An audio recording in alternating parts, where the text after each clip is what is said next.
Hello, everybody. Welcome to Archetypal Hour. Today is March 10th, 2024. It is a new moon day. The new moon is in the nakshatra of Purva Bhadrapada. And we were just chatting a little bit. It also was daylight savings time. So I'm joined here with Lexi and Psychonaut so far. And we were just talking about tired and not getting enough sleep for a little bit and how that temporal change can mess with us.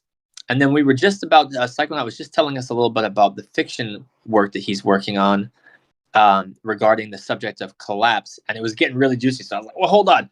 Let me invite the Craig bot in here to record it. And so we can hear more. But yeah, Psychonaut, thanks. Maybe you could tell us a little bit, like I had asked him a question about what are some of the themes that he's working to explore in the work of fiction that he's been working on his first draft.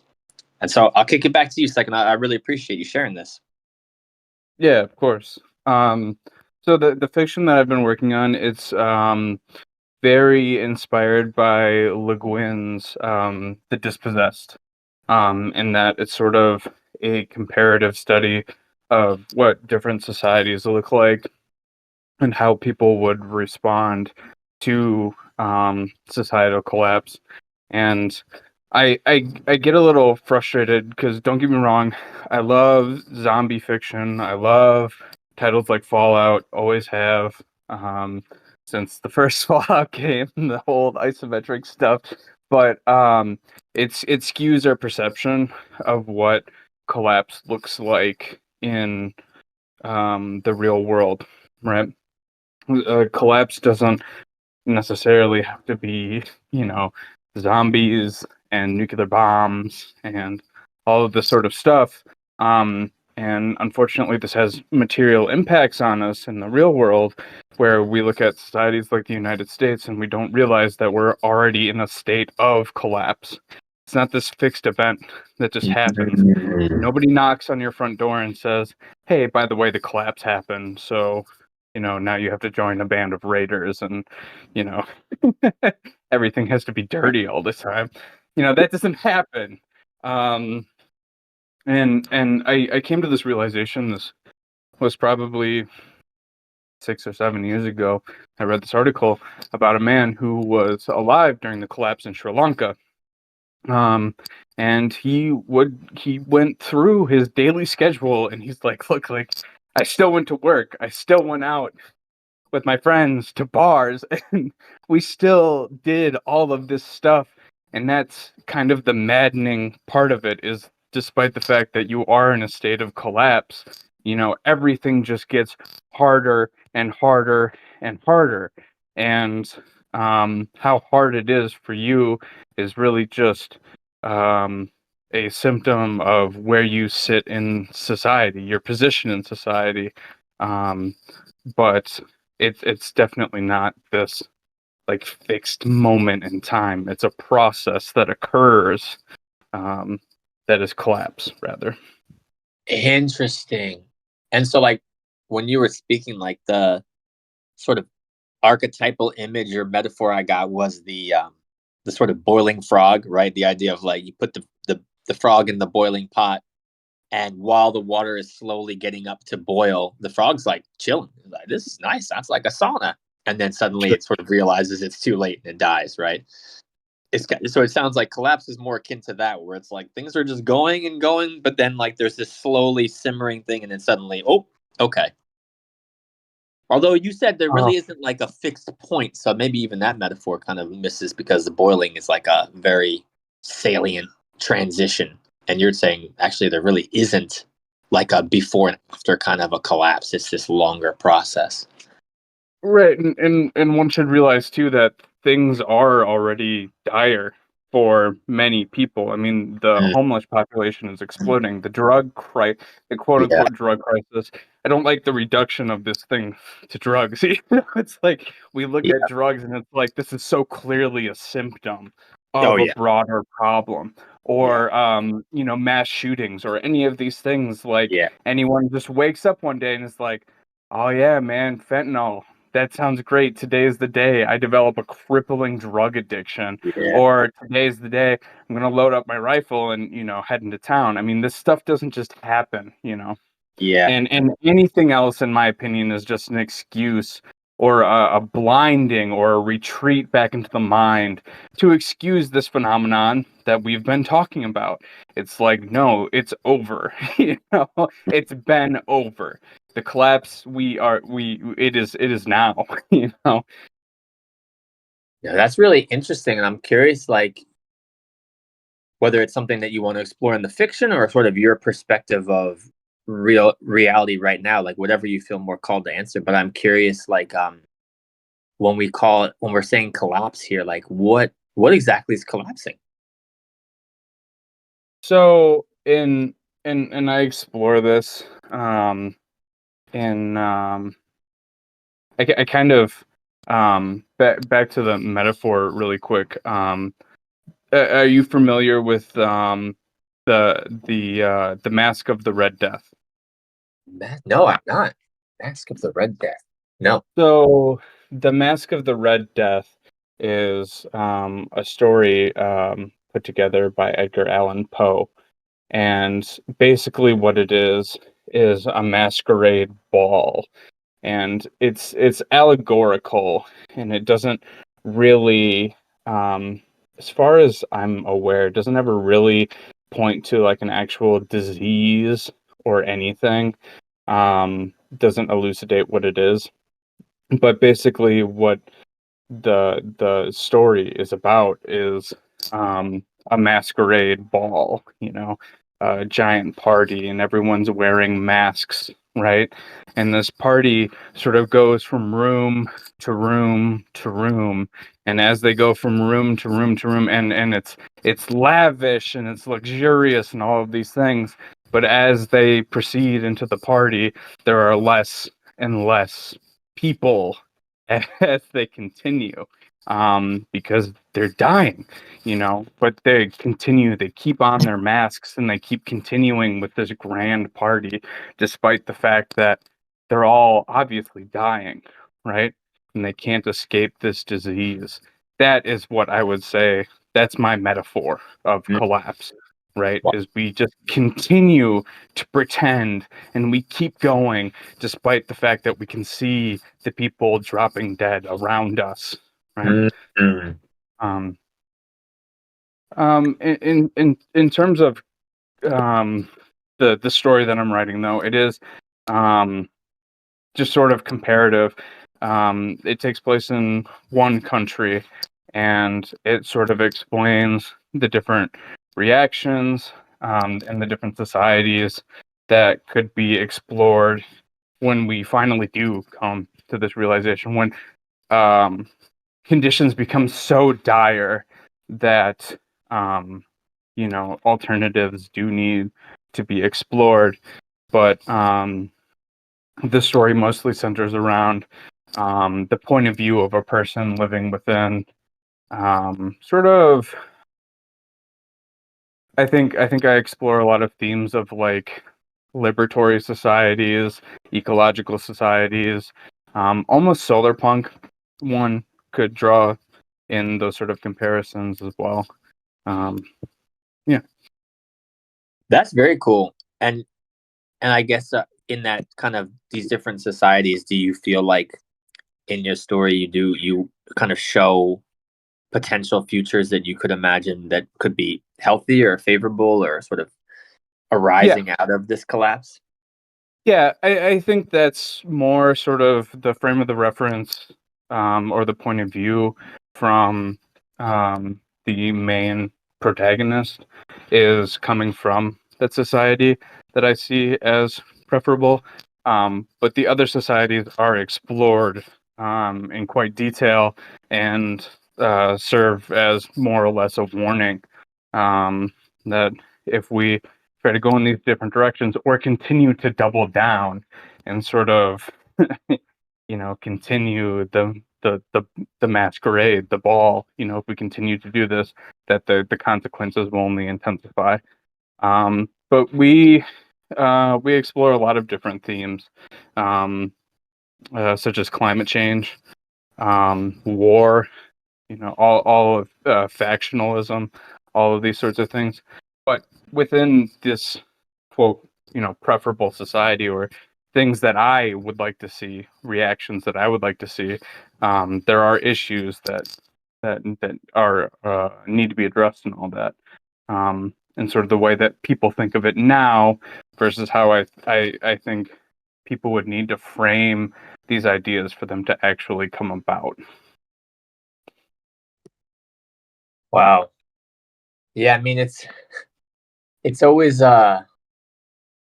it's a tricky thing talking about these subjects, right? And like, so I really appreciate that it sounds like you're really trying to bring new ideas and new perspectives into the fold with this work, so that people can imagine different futures and can imagine different pathways out of like sort of what you're describing, like this pretending or like wearing a mask, or kind of like the other archetype that I'm feeling is like, the ostrich putting the head in the sand kind of a vibe, right? Like where it feels like you're trying to help build up some courage to imagine different futures and not pretend like we're not in a state of collapse.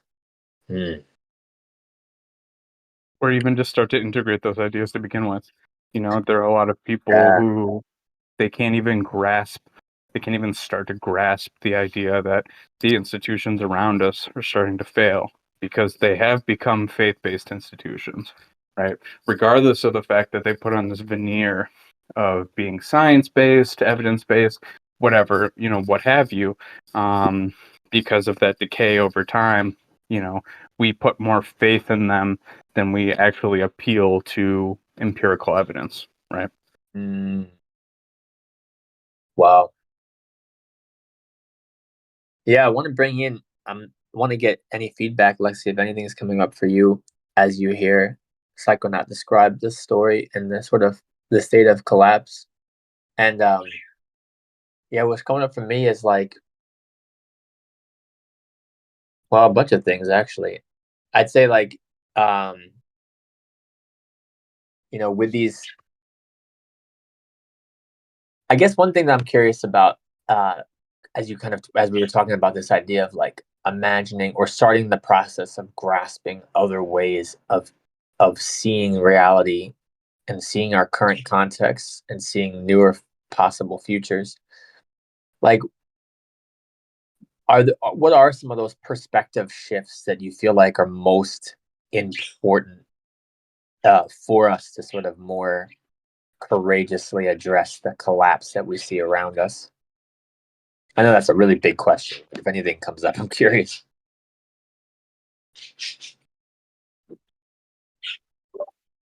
Yeah, and I do think that this is more of the interesting. This is really the meat, right? Mm-hmm. Because we can kind of look at other, examples of, like dystopian sort of societies in fiction, and point at them and say, oh, well, that's bad. We obviously don't want that.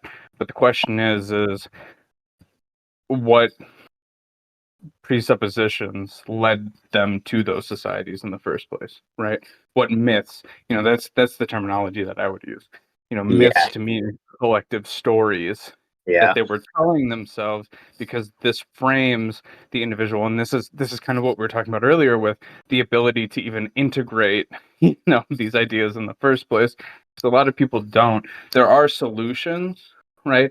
But if you offer solutions that people can't integrate into the ways that they think now, they'll never materialize, period, because people don't yeah, have a way to integrate that into their current thinking. So myth kind of, provides sort of the scaffolding, right, for what is possible, what can materialize, what can be built. And if we don't address that, then nothing will ever change. And so I explore a lot of these themes that even in the supposedly liberatory sort of society, we still have problems of the old world manifesting because we haven't changed the way that we think. Productivism is a huge problem. This idea that we need to produce ad nauseum, we need to keep doing, right? We need to keep making more and more shit. This is a problem. Progressivism, this is another problem. The idea that things are just getting better, and the longer time goes, the betterer things get. Another problem.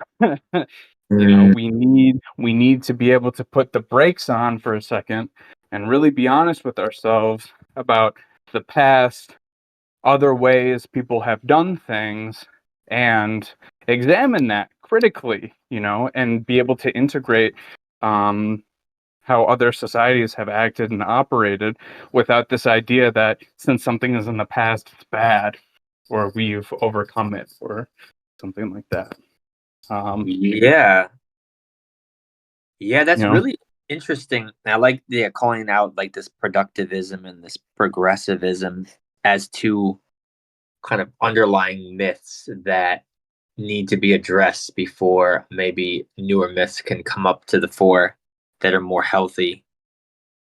Yeah, I mean, and again, I'm like very biased because I've grown up my whole life in the United States, so I can't help but be thinking about it from like the American mythology too, and sort of like even that whole the sort of American dream mythology, right? And like how much damage that's done, and how its time is over, but it hasn't been replaced with anything yet.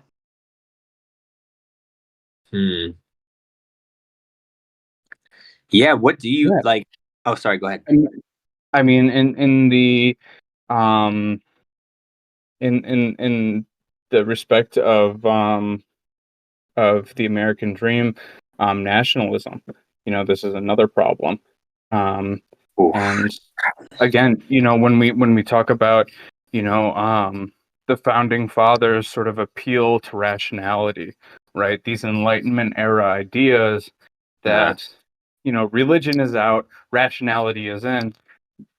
Really critically examine those ideas of, national mythology, right? We're all standing around putting our hands over our heart, pledging allegiance to this flag, right? When is the last time you put your hand on your heart and pledged allegiance to anything? When was the last time you engaged in a ritual pledging fealty to any, god, goddess, a prophet, religion, whatever? For the majority of people, it's going to be never. The only time that they've ever pledged their life with their hand over their heart and took an oath of allegiance is to the nation state, right? And that frames our thinking in important ways. mm-hmm. We can't just hand wave this stuff. Christians will go to church. They'll say, "Our Father who art in heaven." How do we refer to the founding fathers? The fathers, right? It's this quasi religious sort of thing. I don't like that terminology because it makes it appear as if this rationality or Enlightenment era ideas were anything different to start with, and they just sort of got corrupted. No, they were always the same thing. It's myth, right? Myth is a term that encapsulates all of this under the banner of collective storytelling. And religion doesn't just have to manifest as it did as Christianity in medieval Europe, and rationality doesn't have to manifest as it has in the United States, right? They're just different ways of thinking about the world, but they both are encapsulated by myth. Yeah, they are. They are, and I mean, like the American like political religion is something really quite unique and intense, and like it's really on full display. We just had the State of the Union ritual recently, and we're in a presidential election year, and so you just see all the sort of political religion coming up, but it also feels like, it's really an interesting moment. Like I'm 40, so like it's been interesting seeing the ebbs and flows, and obviously the political religion, I think, in my lifetime reached its sort of like, I mean, when I was growing up, Reagan was a big deal, so there was a lot going on there in the '80s. But I was kind of a child, and I felt like during the Obama era, there was this resurgence of this political religion, and it's waned a bit since Obama left, but it definitely has a new flavor now. But you're very right that like it still is like that's those still founding myths, and obviously like it's been a big deal, right? Like the sort of um, deconstructive uh, trend in history in the last 30-40 years has had a huge backlash, right? And so there's a lot of arguing because people are trying to sort of correct the historical record, and it's not really going very well, right? And people are even banning books that might relate to things like that. So it's a very, yeah, this all feels extremely timely. And yeah, I mean, I think when you were talking about the collapse though before, like, I guess one thing I'm kind of curious about is like disentangling the difference between like what what we might call like a societal collapse versus like a like nation state collapse. And I feel like they're very similar, but I feel like it's important to sort of make them distinct right now. I don't know why. In your story, like in your mind, like I imagine these are overlapping collapses, or do you have them kind of looking at it from a combined way? So in terms of the fiction that I'm writing, it's extremely influenced by the modern day United States. Okay. Yeah. Um, yeah, and it's kind of framed. It's kind of it frames a lot of my thinking in terms of what I'm writing, and um, this is this is why, and we've talked about this in the past, but why I think fiction is more important than Mm. nonfiction, because it allows us to explore these what if scenarios um, that can be far more impactful, honestly, I think, than nonfiction, and giving us sort of the liberty to go beyond what we know now and make sort of the speculative guesses. Um, but in terms of the reality, I think this return to this question of what does collapse look like is important, because now we've set this context for what myth is in the context that we're talking about it. Yeah. And the collapse, the degradation, the um, people turning away from the dominant myths of a society is a major part of what consists of collapse. And when I say people turning away from, I don't even really like that terminology, because they've failed people. It's not the people who are making this conscious choice to say, well, we're going to explore alternatives now.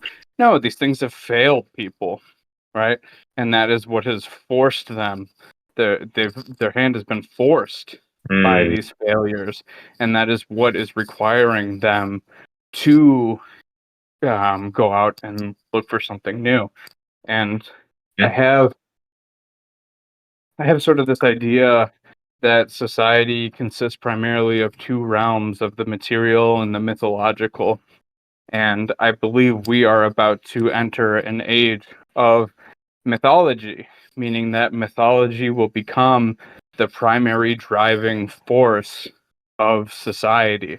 And that's scary, and that's good for a lot of reasons, because it's an extremely unstable situation, but it does give us a little bit more freedom and a little bit more room to kind of wiggle around and explore these alternatives, because anyone can manufacture myth.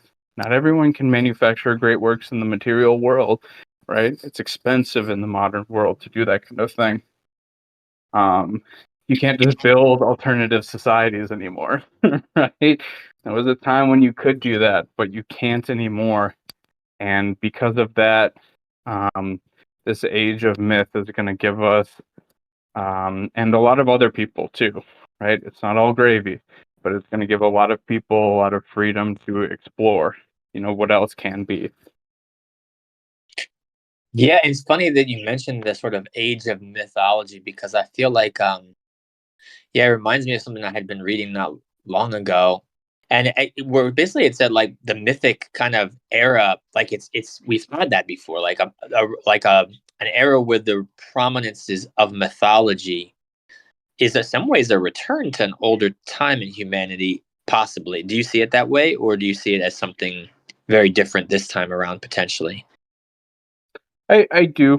I think these things kind of swing back and forth like a pendulum, and we should attempt to, on a long enough timeline, sort of stabilize between these two things. But in this framing of the material versus the mythological, we also need to be aware of how the material influences the mythological, right?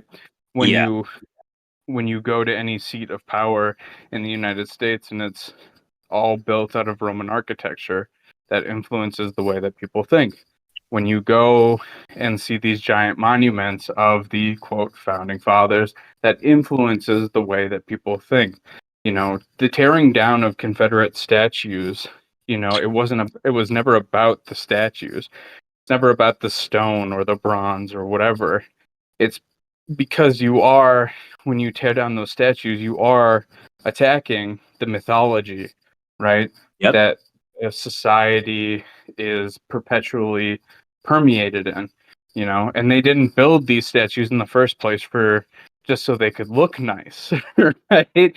They built them to retain that ideological, mythical control within a respective society. Um, it reinforces and sustains the myths of a society.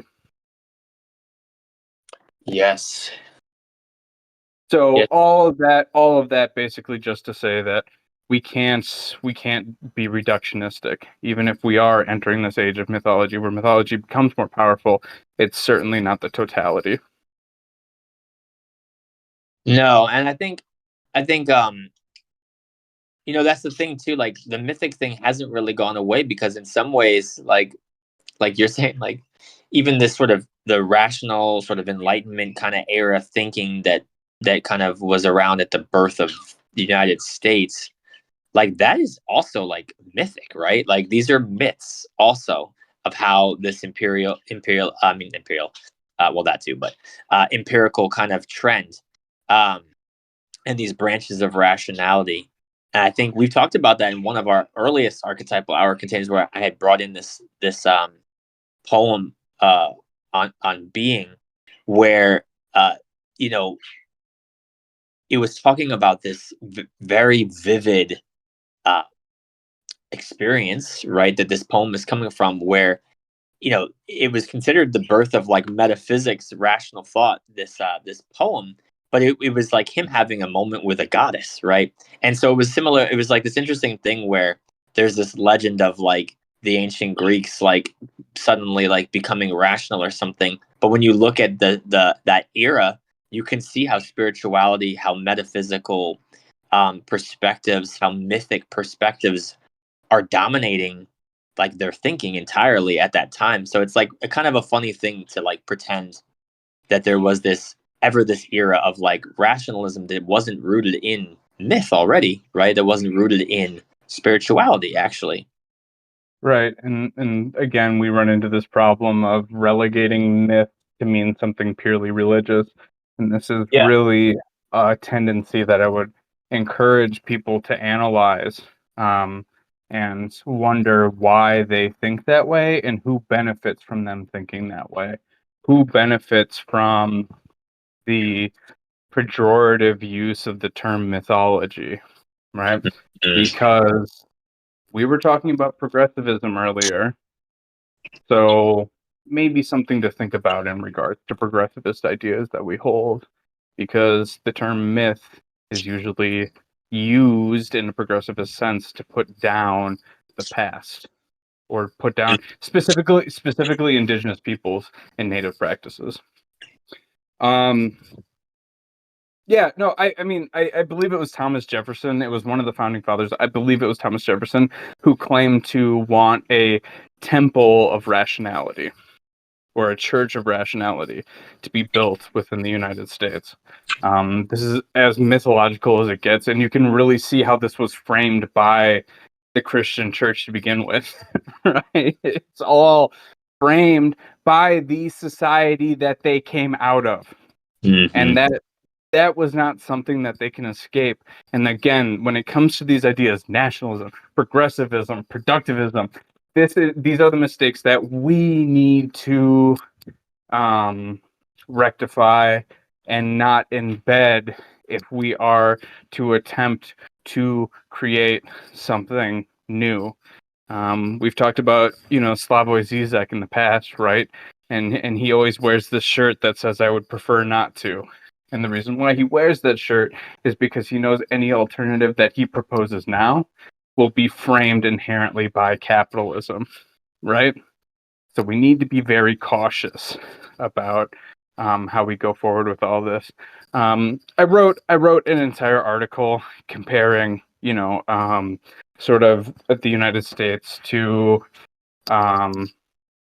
Christian Europe, and I don't want to belabor the point too much, but judges wearing robes, sitting in the middle on a giant podium, reading from arcane texts of the nation state, right? They don't read from the Bible anymore to judge people innocent or guilty, but they do read from the holy texts of our nation state, the Constitution, the Bill of Rights. These are the holy texts of our nation, and they decide the fates of people in the same exact way that Christian priests did, back in the day. The courtrooms even look like churches. Oh yeah, a whole lot of pomp and circumstance around all this, and trying to figure out where to even go with this. Yeah, like I do think, and it is funny. Like you can really sense into like how we basically reached like that point of stretched and where we can't really go back, I don't think. But like you're saying, like there aren't really new myths that are available to people, which is why I think a lot of people get caught up in like this idea of like violent revolution as the only possible way. Sure. Yeah, which I'm not saying is not the case. I'm just saying that you hear that kind of thinking. I think comes from maybe a lack of imagination, a lack of willingness to kind of play with other ways and other ways, right? Myths. Yeah. Well, and it's hard too because, they've restricted the material world so much. Like I said, there was times where you could just go out and, part ways with your tribe, right, and start a new society, at least in ancient Europe, at least. And you could do so peaceably, and do things a new way. That power to do so has become so restricted that I don't blame people for thinking that violence is the only way. Yeah. I've spoken about on this server many times about my troubles just trying to start a fucking farm. It's so hard in the modern day. Everyone has got their hand out. They're not. Their hand isn't even out. It's in your pocket. The entire time, just grabbing everything that they can take. Yeah. No, and I think science. Our view of science has become very dangerous in a day and age where everyone has a study that can prove anything, and the amount of money that's required to produce these studies. Who has the money? Corporations have the money, and if we blindly trust science, or even worse, the media, heavy air quotes, to pump out headlines that accurately report what these studies are showing, which many times they do not. Don't trust headlines when it comes to studies. You have to read the study and think critically about their methodology and the results and their interpretation of those results. Time after time after time, it has been revealed that there's bad science, buried science, cherry-picked data And the media will just grab onto that, and they've kind of become the street preachers, right, of the modern day. They sort of regurgitate all of this. But everyone has a study for everything now. There are a million studies that prove climate change is real, but there's one that proves that it isn't. So they'll regurgitate this one bad study, right, ad nauseum, and that becomes evidence. That becomes, truth to them, right? And our blind adherence to quote science has become the same exact thing, right, as blind adherence to Christianity in medieval Europe. Well, yeah, I mean, scientism is like another religion, right? Sure. But I think it's worse, even worse, when you add corporate interest into all that as well. Well, yeah. And yeah, I mean, business, yeah, who funds these studies is always a very interesting thing and not always an easy thing to actually suss out, which is Mhm. why investigative journalism is something that is really important, but something that has increasingly not been funded because it doesn't really, you know, it's not super highly lucrative. Right. And once the news became, a place to make money, like I remember this movie, I love the movie Network from the 1970s. If you guys have never seen the movie Network, I highly recommend it. It's super relevant to now. And it's before the rise of cable television, even, but it like sort of like the screenwriter foresaw all of what was going to kind of happen with the mad dash to make money and the whole. And I remember there's like a scene I'm probably paraphrasing here where they were talking about how the news was just like shedding money, and he was like, the news is always has to be subsidized by other entertainment. Like that's how it works. Like the news is a public good, and like yeah, we do it, and like yeah, we take a loss sometimes, but we get it subsidized by other art that we put out. And the big wigs and the board directors were like, yeah, that's not happening anymore. Like you got to make money too from your news department. They're like, how? Like, and so it was like a really interesting idea of like the news going from this sort of like public good, public interest to, like you said, like everything kind of being affected by corporate interest, by capitalism, by the need to continuously bring in revenue, even for things that are really for public good, not for private sort of good or Mhm. private services. Um, Even despite I haven't seen that movie, but despite how goofy of a movie Anchorman was, it did yeah, a good job yeah, displaying this phenomenon when all of a sudden, and at times are hard, everyone's losing their job and being laid yep, off, and then they cover the police chase. yep, And this is a historical phenomenon. This is what happened, specifically in regards to police chases. Everyone lost their minds, transfixed onto the TV, yep, and that changed the nature of news reporting in the United States until this very day.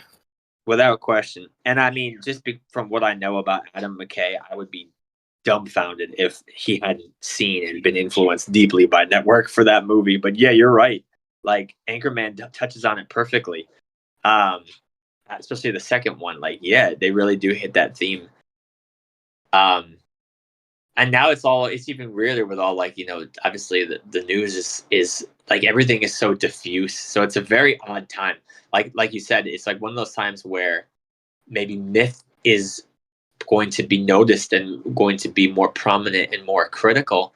But think about how difficult it is to get myths out because of how diffuse media is right now. That's sort of the thing. It was back in the day, it was hard to get anything published. So if you got something published, you had an immediate weight of authority behind you that people would use as a justification for the shift to new myths.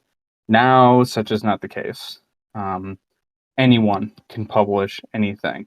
And I don't mean publishing a book, I Yeah. mean just posting on the internet. It is a radical shift from any of the prior ages of mythology, and the politicization of this within the United States is abundantly clear. You know, we have people who are involved in, these QAnon movements who believe that JFK is still alive and he's going to reveal himself to the nation and set everything right. This is myth, right? It's not myth that I find desirable, but it is myth. It is, and it's like a play on the same like salvation kind of mythology, right? That's like undergirds a lot of Western civilization because of Christianity. Mm-hmm. Yeah. Salvation and national mythology, and they've morphed into one. They have, they have. I remember joking with someone on Twitter where it was like, "Yeah, I'm not surprised that so many American men think about the Roman Empire. 'Cause it's like that's we're still living in sort of the Roman Empire, basically. Like, Precisely. but it's America seems like a pretty logical extension of it. Yeah. I mean, look for the fascists. It's everywhere. It's everywhere, permeating throughout American power structures. The bundle of sticks with the axe in it, right? This was a symbol of Roman power, and it still permeates our society to this day. Yeah, it is interesting though. Like when you said like the myth of progressivism, I was just sort of like sitting with, and again, maybe I'm still kind of like I was someone who I would say identified for a time as a progressive. I do not use that label anymore, really. Sure. But it is sort of an interesting thing where, like, like you said, you have this thing where like at the core of a progressive idea is that like you said, progression, going forward, not looking in the past. But it is funny how because progressives in the modern like United States usage of the word progressive, like because they are typically more left leaning, typically more oriented towards marginalized populations, you do see some reverence for other cultures' ancient history, right? And so I think you will hear progressives maybe talk about indigenous Americans as some, an important population, important part of our history, and important peoples to support. And like I do wonder if like maybe that is a way in for to help destroy some of this myth, is like using that sort of affinity with that particular ancient lineage that is related to the actual land. Maybe those myths are ones that we could find ways to bring into prominence again. Or I don't know. That's at least one that's coming to me. I know you do a lot of work with the ancient sort of pre-Roman Empire, or the ones that were destroyed by the Roman Empire mythology of the indigenous peoples of Europe as well. And I imagine some of those myths might be really useful and powerful to maybe resuscitate or breathe new life into. Yeah, so it's important to understand that the way that I am using the term progressivist and the political sense of it are two entirely different contexts. So, contradictions are going to arise if you try to contrast those two ideologies. I would agree that, progressive politically, people are more inclined to seeking solidarity with marginalized populations, but at the same time, I also think that there are problems with their framing of it. In terms of, new myth, yeah, absolutely. I have done a lot of work with Celtic and Germanic myth and formulating ways that their myth could be translated into the modern world and be practical, because that is at the forefront of my work, both accessibility and practicality. The point isn't to talk about it, the point is to do it. But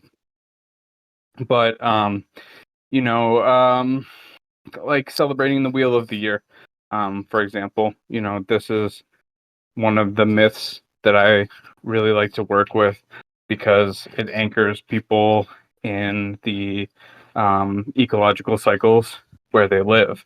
And I mean, think about it, the listener, what is your calendar, right? How do you perceive time or the passage of time it's usually framed by capitalist structures. Your payday, your work days, your days off, tax season, when you got to pay the landlord, when you got to pay your bills. These are all capitalist structures that frame your entire thinking about the passage of time, and it's not rooted in ecology. And in that temporal sense, we don't live on the planet Earth. We live on planet capitalism in the sense of your temporal perception. The Wheel of the Year, which was rooted in agricultural societies, roots us back into the temporal space of the planet Earth and our ecology. This is extremely important that we do this, and if we don't, we will be destroyed by catastrophes of climate change, ecological destruction, etc. Right? So when we talk about integrating new ideas, living on the planet Earth, if we want to prevent catastrophes on the planet Earth, that would be a really good first step. As if we start to experience those ecological changes within our society, rather than, living in a world of numbers and bank accounts and, work and productivism and all of these things, But that is just one of the many different sort of myths that I try to address and deconstruct in the modern world, and then lead us into a more what I would call life affirming society and set of mythologies. As far as marginalized people where I live now within the United States, I would love to seek kinship and alignment and solidarity with them. However, I am very strictly of the opinion that I wait to be approached by them. I don't approach them. Being a white person, in the United States, I don't think it's I don't think it's right to put marginalized people in that position. And should they see it desirable, should they care, they can always approach me, and I'd be more than happy to discuss these ideas and seek alliances with those groups of people.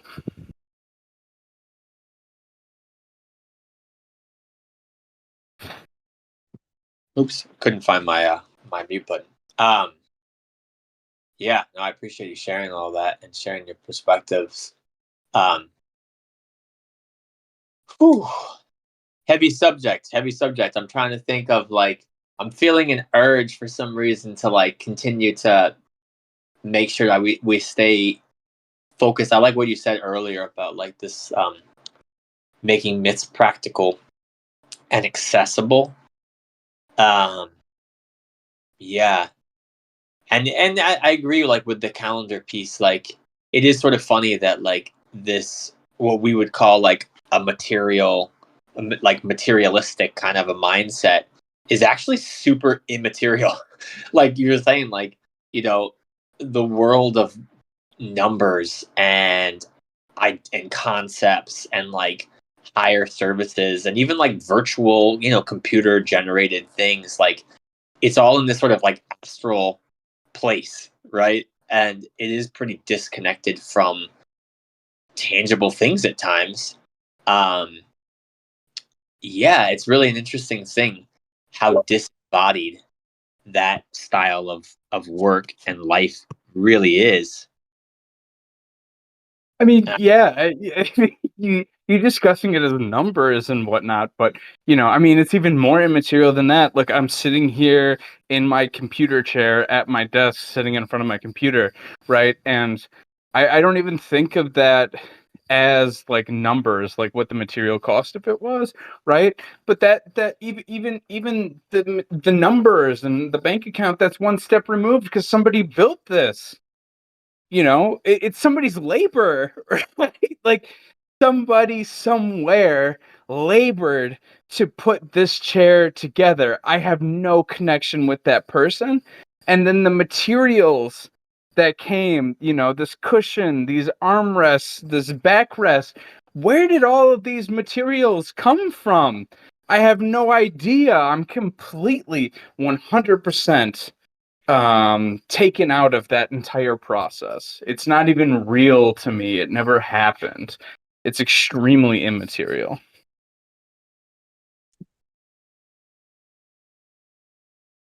Mm. And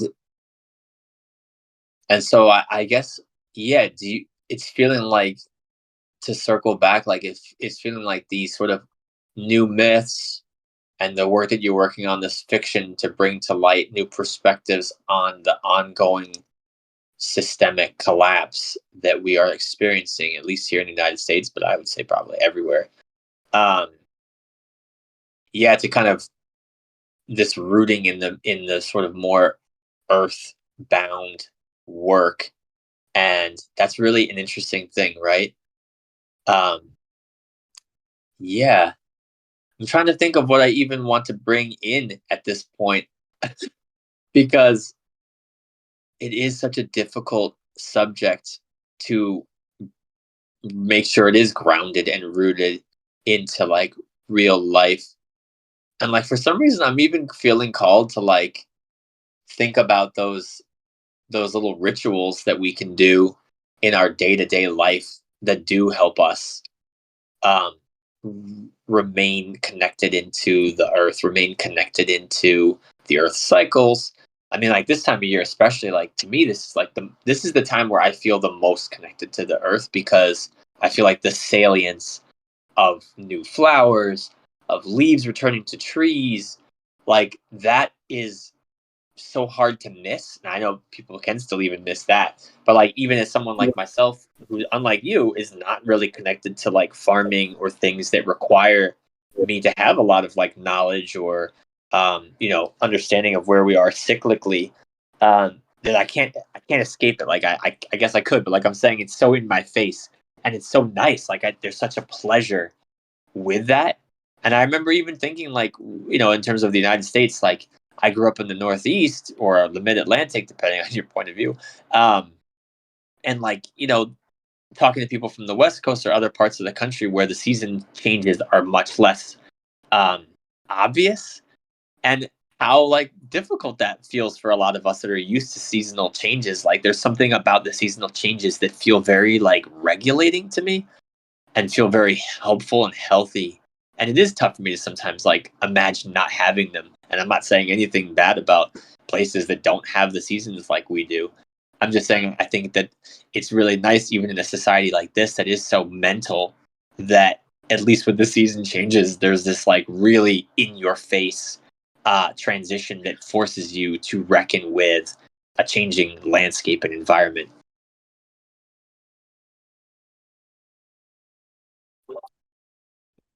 It's it's all extremely dense.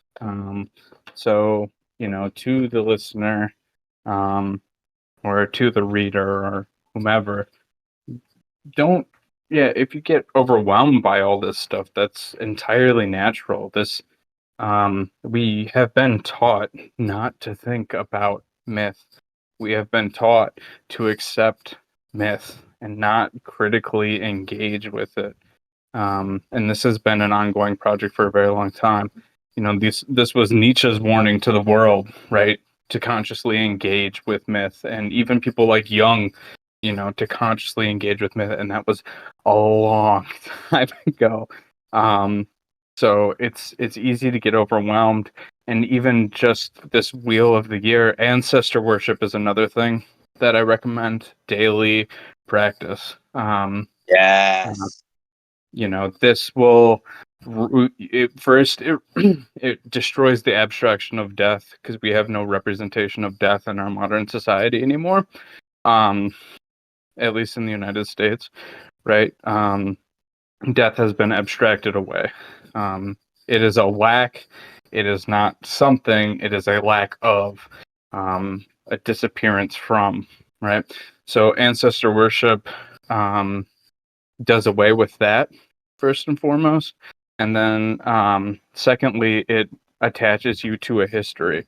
And there are so many white people who have no history anymore. Not meaning factually you have no history, but in your mind, right? You're not connected. You're just sort of floating around in time. There's no lineage. There's nothing behind you, right? So we can use ancestor worship to attach ourselves to a history, and we don't even have to talk about genetics in this conversation. That's not what the history of ancestor worship looks like at all throughout any of ancient Europe. There was a component, but it certainly was not the criteria. Um, Ancestor worship of people who you were never familially connected to was practiced extremely widely. So don't let that dissuade you. Celtic and Germanic practices are open practices, and anyone can participate in these things. But to that end, you can use ancestor worship and call on them in the modern day. They answer, right?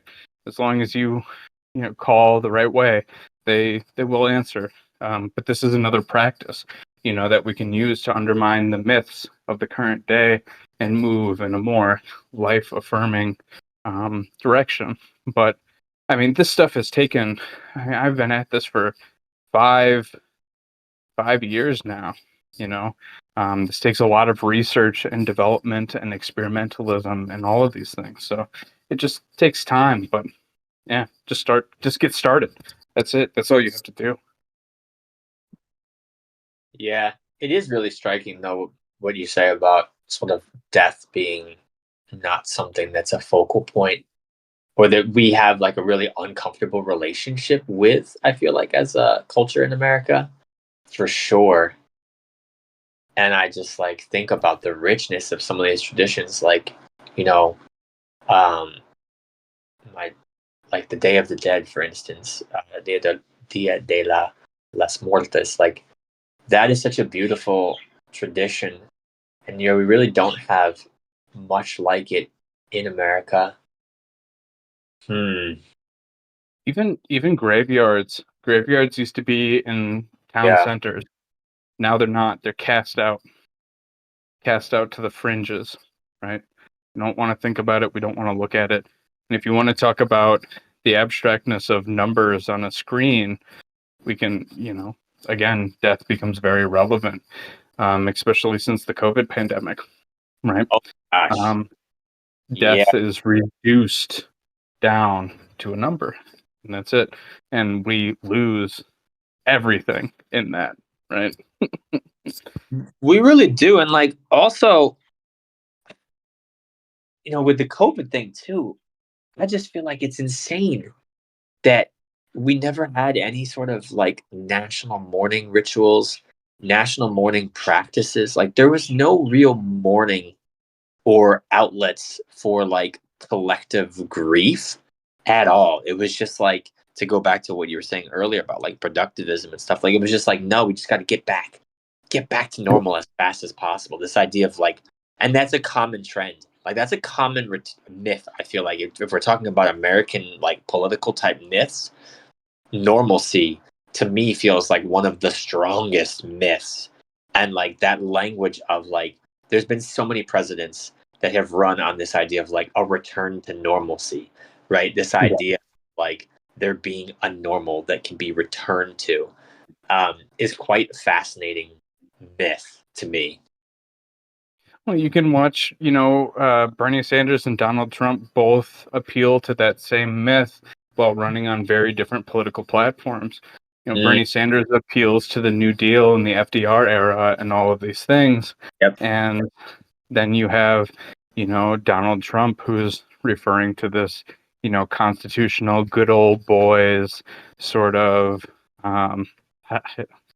it's centered around white men, let's just say, sort of United States. They're both appealing to a mythic golden age that never fucking existed. But Mm. that said, their politics are very different, so I'm not trying to say that they're the same, but they are appealing to those same exact mythologies at the same time against each other. Mm-mm-mm. Yeah. Ooh, Has okay. this all gotten dizzying enough for everyone? Well, it's one of those things where it is a tough subject to talk about. Um, and I think also like just even to go back to like the word collapse, where we kind of has been, I feel like, the linchpin of the whole conversation today. And it's hard not to like hear that word and um, feel a little sense of fear rise up, right? It's a fearful thing to discuss, collapse. And for some reason, I'm feeling bizarrely wanting to like, I don't want to put like a positive side in it, but more like maybe a fuller picture of collapse where there is some sense of like, yeah, letting things die so that something new can be reborn. Like this idea of rebirth and resurrection, or yeah, I'm trying to even think of like, yeah, what are those archetypal bridges from the collapse into something new? Absolutely. And this is and people always skip over this, in conversations about this. Yeah, sure, the collapse might be violent, it might be horrible, it might, you know, bad things may happen, but at the same time, all of those things are already happening. Yeah, no, And this is what we lose with the myth of normalcy. yeah. We've become so adjusted to the way that things are now, we're blinded by all of the things that are happening that we don't even explore new alternatives because they might not work. Meanwhile, the quote normal is absolutely not working either. And if it hasn't knocked on your front door, it's only a matter of time before it does. Mm. Um, but yeah, I mean, this is kind of like the fundamental stuff, right? And it makes up just all of our society, right? It's kind of like, the firmware of the human mind. If I can present it in that sort of context for people to understand. So it becomes very dizzying and very hard and very, ethereal almost to talk about. Mm-hmm. Mm-hmm. And also, it was a funny sync when you said knock on the door. There was a knock on my door. Um, yeah, it does. It does. And thinking about that, like, hmm, hmm.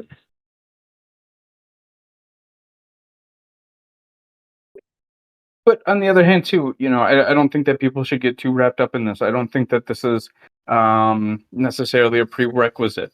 If again, like it's not just important that we do these things um, because they will perhaps lead us to a better point in the future. We should do these things because they inspire joy and creativity and life within us now, right? And that I have I have gone to great lengths to make sure that that is a focal point of all of this. Um, every single one of my articles about, the Wheel of the Year, for example, all of these include feasts, right, with our friends and our loved ones and everything. So this should inspire joy within one now, as well as creating a better tomorrow. If we get too wrapped up in tomorrow, tomorrow never comes.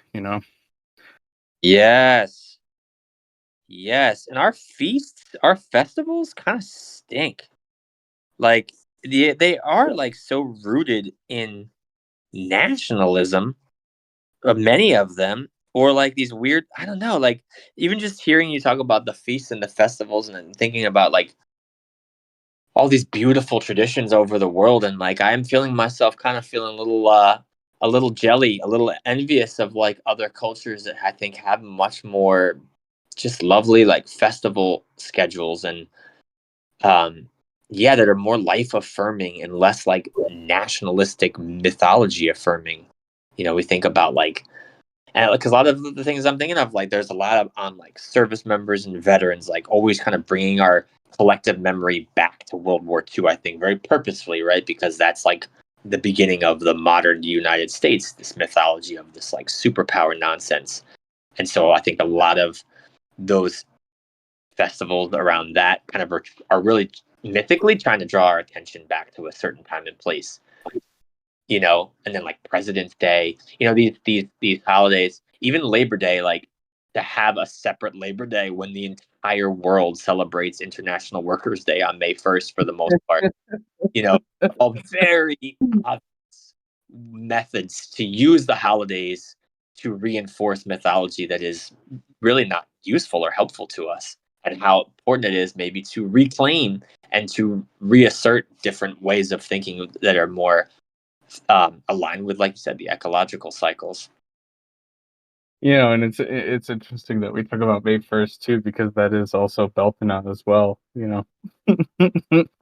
Oh yeah, that's true. Yes. Like big day on a couple different fronts, and yet And we're like purposefully don't these go there.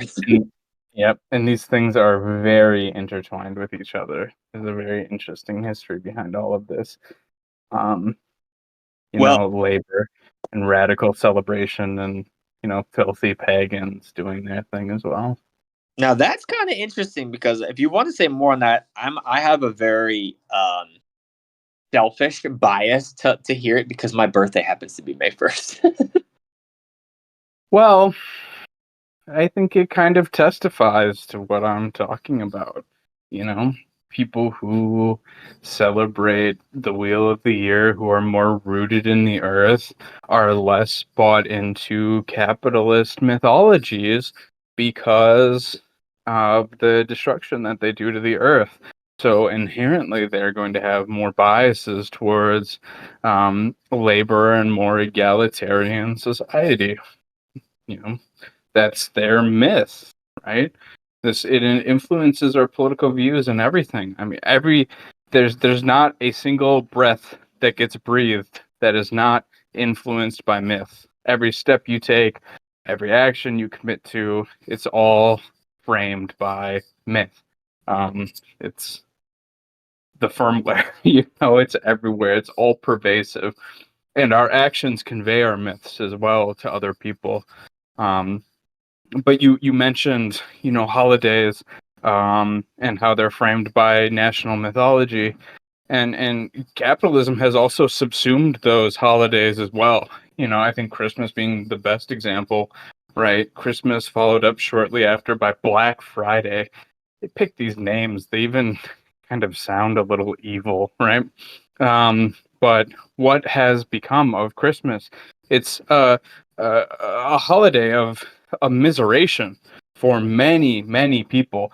Planning, working, financial stress, all of these things. And for what?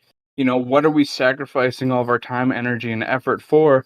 We're sacrificing it for the commodity, right? That's the end payoff, is the commodity. Our thinking is no longer rooted in, the cycles of ecology, or the cycles of, the birth and death of Jesus Christ. It's all formulated around the commodity. Yes, and that the machine doesn't stop, right? That it just keeps on. We keep on perpetuating the consumerist machine.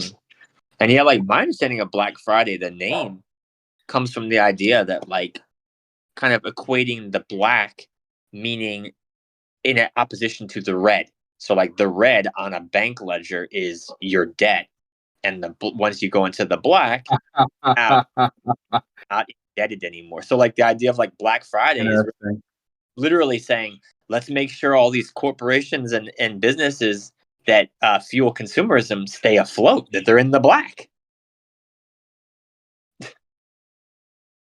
Interesting. There's a less commonly cited theory that suggests Black Friday originated in the 19th century when Southern slave traders would sell slaves at a discount after Thanksgiving Day. So the first one mentioned was the accounting practice, and this makes a good deal of sense. There's another theory suggesting that it had to do with traffic congestion, and it was in reference to tourism and shoppers.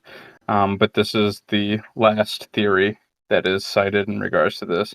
Either way, I mean, all of this is profoundly dark, right?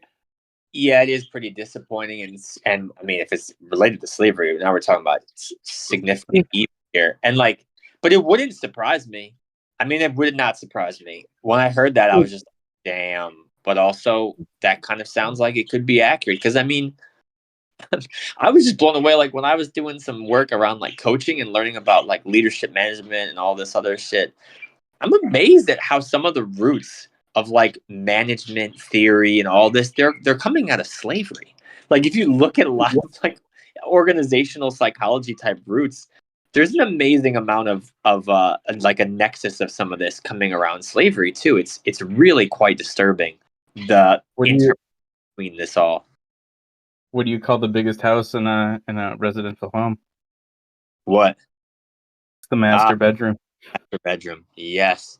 Yeah, you're right. There's like, yeah, the way that the language too still reinforces some of these things without us being aware of it. That's a whole other topic right there, right? Like, you know, you've been talking a lot about the mythic, and the importance of like these narratives, these narrative perspectives that like really limit and narrow the way we see the world and sort of are the thing behind all the assumptions we might make about something. And I think it shows up in our language too, like these phrases, these words that we use. Like it's so funny. Like I remember one time, like there's this cheeky people on TikTok that do like, who are we gonna cancel today? And they would go around to people in the office and like state something that like, seems sort of harmless, but then you find out like that idiom, that phrase has some horrific roots related to genocide or slavery or all these horrible roots, right? Stereotypes, etc. And I do think that makes a big difference, right? The words and the phrases that we're using prop up some of this stuff astrally, and they seek and leak into the energies that we're putting out into the world or reinforcing.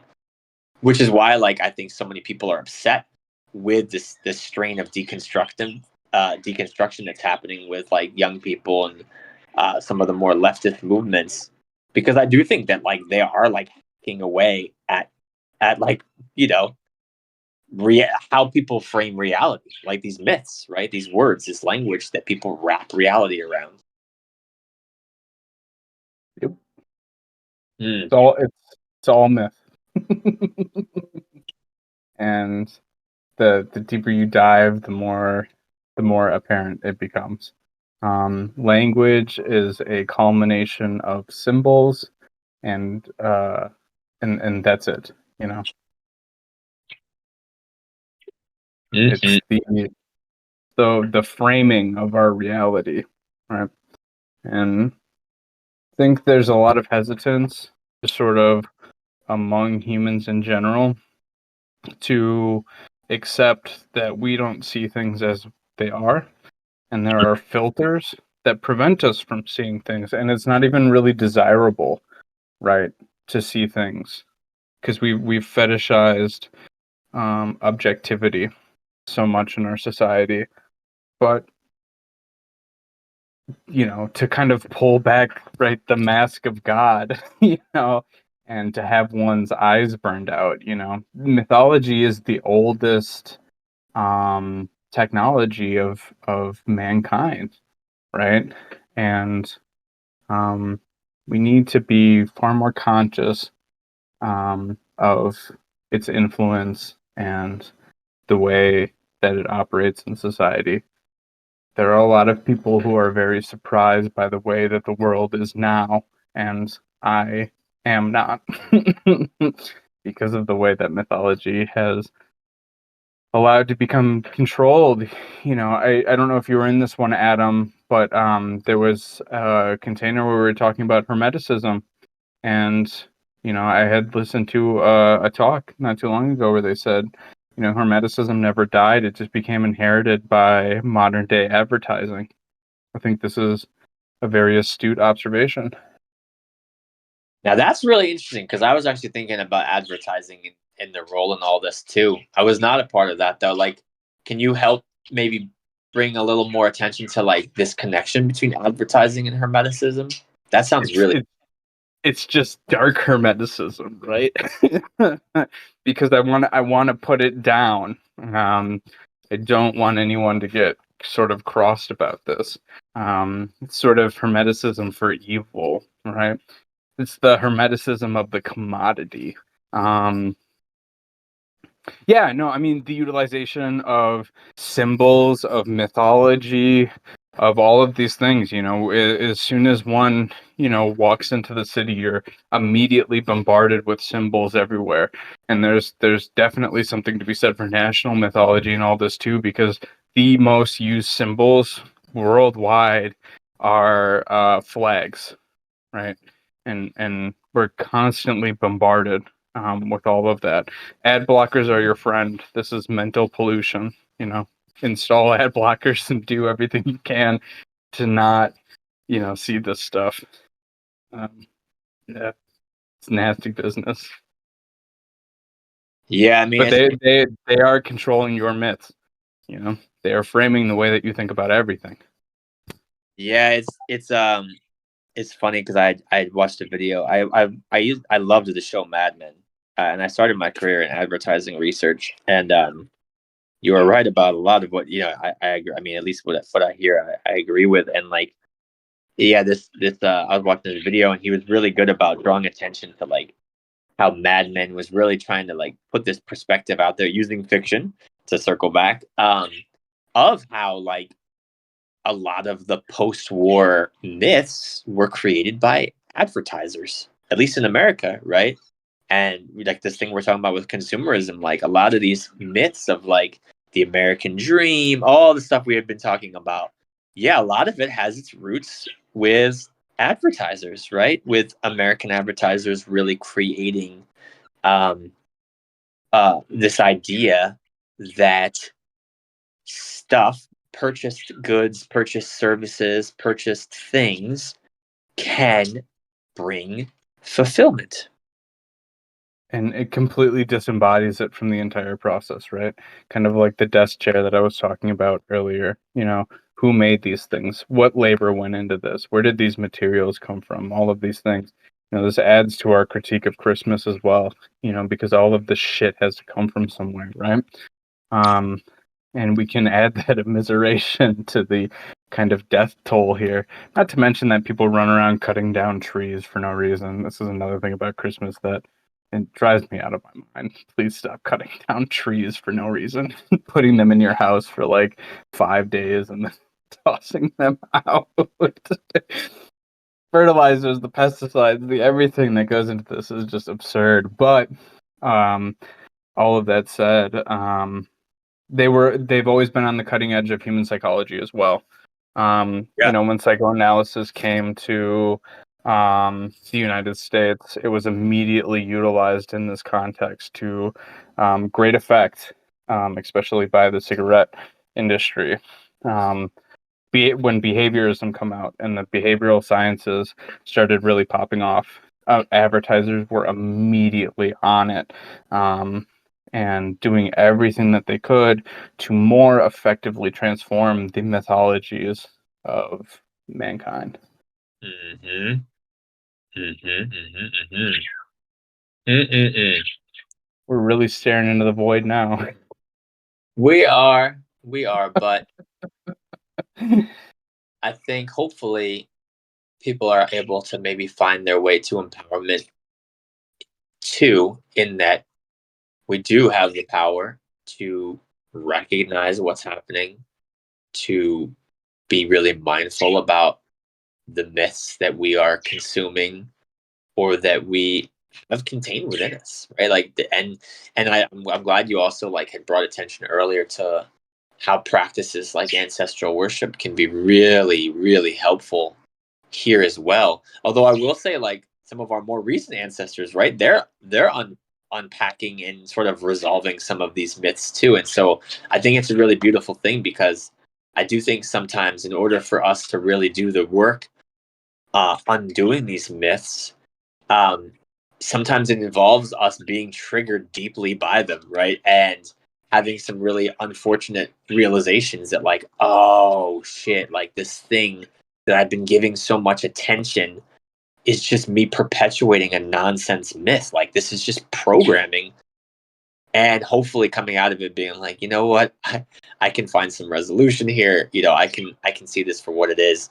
I can provide some distance from this. I can really tap into other narrative, other perspectives that are more aligned with how I really see reality, how I really see this interplay, whatever that might be. And I do think that is spiritual texts are so helpful to like come up to see what other bigger picture myths of the relationship between Earth and cosmos are that resonate and speak to your soul that you can tap into. Yep. And like I said earlier, all that really I want to do is give people tools, right? The practical is of the utmost importance.